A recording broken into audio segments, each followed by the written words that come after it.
इधर आइए आप लोग। क्या है ये समझ में आ रहा है? डेल्टा कनेक्शन स्टार कनेक्शन है,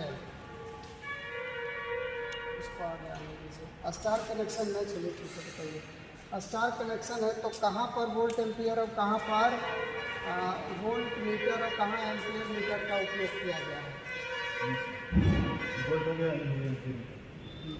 तो कहाँ है, किस वायर में है, कहाँ पर किस वायर के लिए इस्तेमाल किया गया है? किसके बीच का है?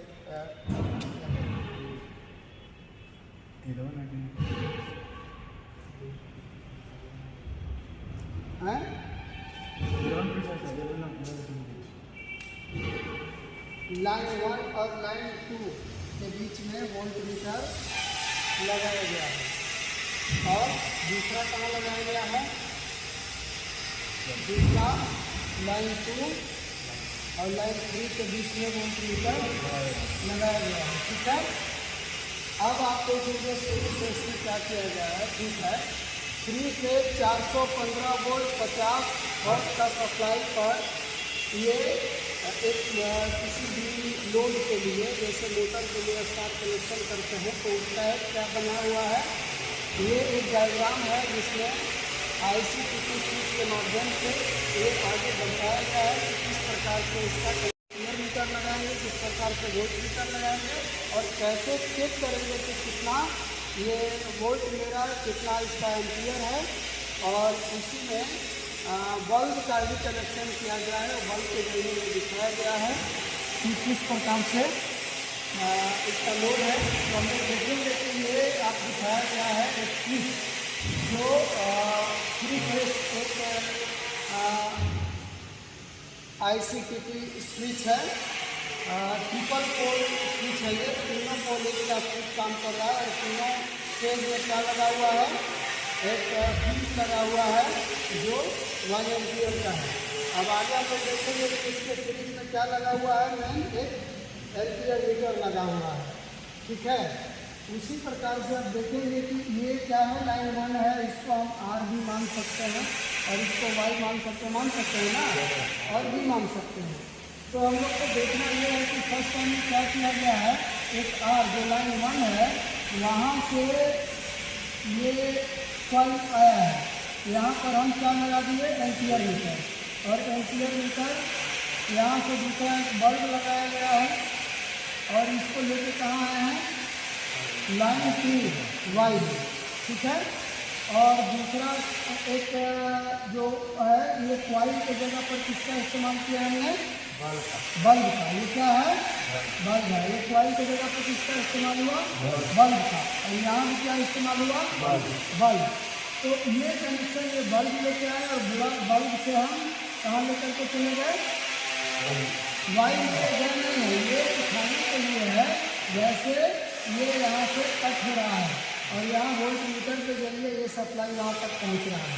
तब ना वोल्ट मीटर उसको दिखा रहा है कि कितना वोल्ट इस सोर्स को जा रहा है। ठीक है, उसी प्रकार से ये जो क्या है R यानी लाइन 1 और लाइन 2, तो लाइन 1 और लाइन 2 के बीच में एक वोल्ट मीटर लगाया गया है। ठीक है, तो लाइन इसको ये पता लगाएगा कि इन दोनों के बीच में कितना वोल्ट है। जैसे कितना वोल्ट बताना चाहिए इसमें, 440, और इन दोनों के बीच कितना वोल्ट बताना चाहिए, 440।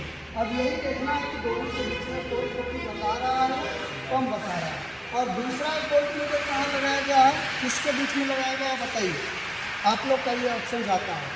सबसे पहले आइए आप बताइए कि वोल्ट मीटर जो एक लगाया गया है उसके अलावा वो कहाँ लगाया गया है,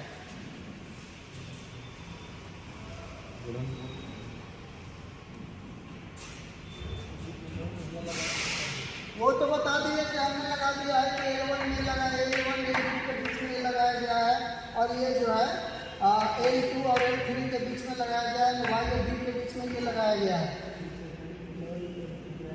ठीक है, तीसरा जो है इसमें लगाया गया है। तीसरा किसमें लगाया गया है, आपका 2 को हो गया, किसके बीच का हो गया, ये L1 और L2 के बीच में ये लग गया। पहला नंबरिंग दे दीजिए, ये पहला वोल्ट मीटर लग गया। और लाइन 2 और लाइन 3 के बीच में ये दूसरा वोल्टमीटर लग गया। और अब क्या लगना चाहिए, अब लगना चाहिए लाइन 1 और लाइन 3, इसके बीच में ये तीसरा वोल्टमीटर लग गया। एक चौथा वोल्टमीटर है, आइए आगे। हाँ आप आइए, आप चौथा वोल्टमीटर बताइए कहाँ से लगना चाहिए, कहाँ पे लगा होगा, थोड़ा सा साइड होकर के बताइए। अमित बताइए। हाँ सामने वो कहाँ से कनेक्शन है और क्यों है? हाँ वोल्टेज चेक करने के लिए क्यों है वो, वहाँ पर क्यों लगाया गया? अरे वोल्टेज तो चेक कर लिए, लेकिन वहाँ पर क्यों लगाया गया बताओ जी, वहाँ क्यों लगाया गया? नहीं पता है, दिमाग फेल कर रहा है। देखिए सबसे पहले हम लोग क्या जान रहे हैं, स्टार कनेक्शन। ये स्टार कनेक्शन कितना एंगल पर होता है, इसका एंगल कितना होता है, एंगल 120 डिग्री। लेकिन हम लोग क्या भूल रहे हैं, यहाँ से कनेक्शन निकलता है न्यूट्रल। तो आपने वहाँ पे देखा ना, वो न्यूट्रल यानी लाइन 1 और न्यूट्रल के बीच में लगाया गया है वोल्टमीटर, वही है ना, तो वही चीज़ है, ठीक है। वो लाइन 1 से और लाइन 1 और न्यूट्रल के बीच में वोल्टमीटर। इसी प्रकार से हम लोग लाइन 2 और न्यूट्रल के बीच में दिखा सकते हैं, जैसे यहाँ और यहाँ दिखा सकते हैं, ठीक है। तो ये हमको लाइन 2 और न्यूट्रल के बीच में दिखाएगा। और इसके बाद ये लाइन 3 है ना, तो यहाँ से एक ये और इसके बीच में भी हम एक वोल्टमीटर दिखा सकते हैं, चेक कर सकते हैं सब में कि लाइन मतलब न्यूट्रल और फेज यानी सिंगल फेज L1 में कितना वोल्ट आ रहा है और L2 और न्यूट्रल के बीच कितना आ रहा है, L3 और न्यूट्रल के बीच कितना वोल्ट आ रहा है। तो इस प्रकार से हम लोग एक नहीं 3 वोल्टमीटर और लगा सकते हैं, मतलब 2 और लगा सकते हैं, एक लगा हुआ है। तो ये है हम लोग इसका एक और अगला डायग्राम है, उसको समझेंगे और कल लिखेंगे। तो ठीक है।